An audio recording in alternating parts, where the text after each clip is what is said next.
Hi, this is Masashi with the Center for Asian American Media, and I'm here at the Vancouver International Film Festival.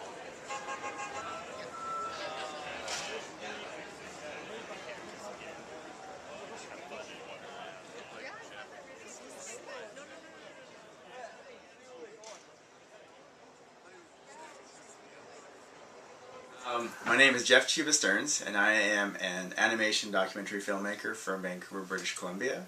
I just completed a feature documentary entitled Big Hapa Family, and it will be screening at the Vancouver Asian, the Real Asian, and the San Diego Asian Film Festivals this fall, and hopefully other festivals beyond. Big Hapa Family is sort of an exploration of why all of my Japanese-Canadian relatives married interracially after my grandparents' generation. It kind of came out of a 2006 family reunion when I realized that all of the children were all mixed Japanese-Canadians. And I kind of was very curious, because I'm also half Japanese-Canadian, why that may have happened, that everyone married interracially after that generation of my grandparents. So I go on this 4-year-long journey to try and figure out why. We went and interviewed about 40 people from my family. Usually it was in sets of 2, so it would be, if it was an intermarried couple, it may be my mother and my father, or my aunt and my uncle.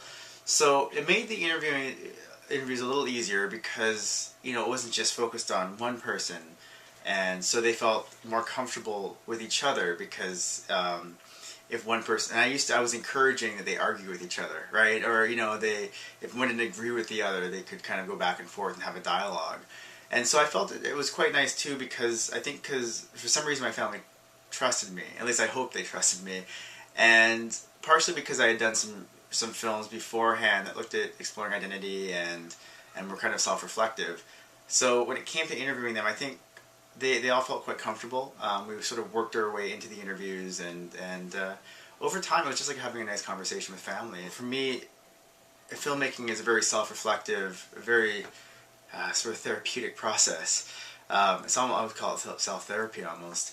But in a way, it's a great way to kind of explore yourself and your own philosophy on sort of, especially through my filmmaking.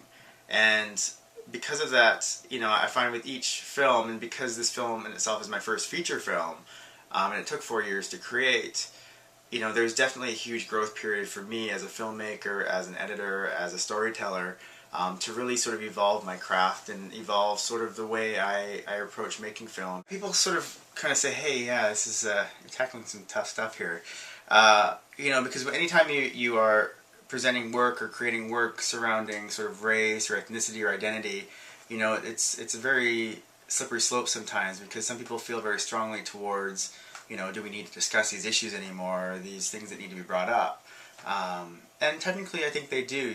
We are living in a culture and society where, these are still things that affect us, and identity is very important to people, and part of their identity is their culture and their heritage. And as I found in the documentary, as the children who are becoming more mixed and more blended in the Japanese-Canadian culture, because there is such a high intermarriage rate of almost 100% of Japanese Canadians are marrying interracially, that the children who are now half Japanese or a quarter Japanese, and I hate kind of splitting that up into fractions, but who are part, start to really embrace that part of them that makes them different, because that makes them unique. Mm-hmm. And in this day and age, it's great that kids want to sort of associate themselves with that part of them that makes them a little more unique. And so they're more interested in learning taiko drumming, or learning the Japanese dances, or learning more about Japan or the language.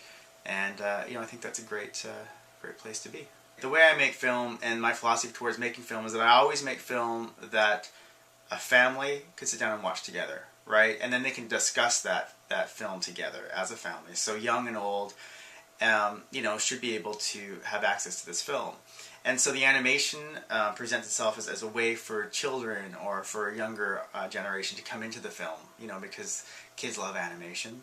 And for the older folk who are maybe a little worried that Japanese-Canadian culture and heritage will be shifting or changing or disappearing, what I'm trying to show them, it's going to be okay. It's going to be all right. It may evolve. It may become something new in the next little bit.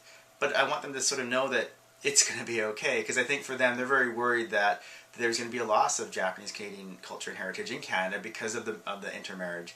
But what we're trying to say in the film is that even though the kids, yes, we are intermarrying, and we're also bringing more people into this community. That's what I'm trying to show in the documentary, is that it's okay to embrace this. And what I'm hoping is that other ethnic minority groups who may segregate themselves into their own communities and may, want their children to marry someone of the same ethnic sort of origins, or the Chinese Canadians or the South Asians, they want their kids to marry into those same groups, to show them that it's okay as a group or as a community that we can intermarry and things will be all right, and things are going to evolve and change, and we should embrace that.